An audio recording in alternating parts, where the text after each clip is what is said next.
Hi all இப்போலாம் நான் G கிட்ட சொல்கிறது, நீ வந்து ஹோட்டல் பக்கமே போகாத, நான் உனக்கு ஹெல்த்தியாக சமைச்சு தரேன், நீ வந்து எப்படி இருந்தாலும் நீ சாப்பிட்டு தான் ஆகணும். ஹோட்டலில் போய் அதை சாப்பிட்றேன் இதை சாப்பிட்றேன்னு சொல்லி உடம்ப வந்து ஸ்பாயில் பண்ணிக்காத. என்றைக்குமே வீட்டில் செய்கிற ஃபுட்டு தான் ரொம்ப ஹெல்த்தி. ஹோட்டலில் வந்து நல்லா தான் செய்வாங்க, பட் இருந்தாலும் நம்மளுக்கு வந்து கொஞ்சம் பயங்க. எதுக்கு நம்ம ஹோட்டலில் போய் சாப்பிட்டுட்டு, அதுவும் வந்து என்னைக்காவது ஒரு நாள் நம்ம சாப்பிட்லாங்க. அடிக்கடிக்கு சாப்பிடும்போது தான் உடம்பு வந்து நம்மளுக்கு வந்து ரொம்பவே ஸ்பாயில் ஆகிடுது.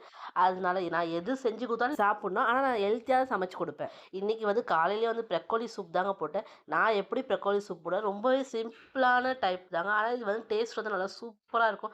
நீங்களும் வேணா ட்ரை பண்ணி பாருங்கள். ப்ரக்கோலி வந்து சின்ன சின்னதாக கட் பண்ணிக்கோங்க. இதுக்கு வந்து தேவையான சாம்பார் வெங்காயம் ஒரு கைப்பிடி அளவு இருந்தால் போதும். அதுக்கப்புறம் சின்ன சைஸ் தக்காளி, கொஞ்சமாக சால்ட், ஒரு 2 டம்ளர் தண்ணி ஊற்றி ஒரு 2, 3 விசில் விட்டிங்கன்னா நல்லா வெந்து வந்துடும். அதுக்கப்புறம் வந்து கொஞ்சமாக வந்து மிளகு பவுடர் சேர்த்துக்கோங்க.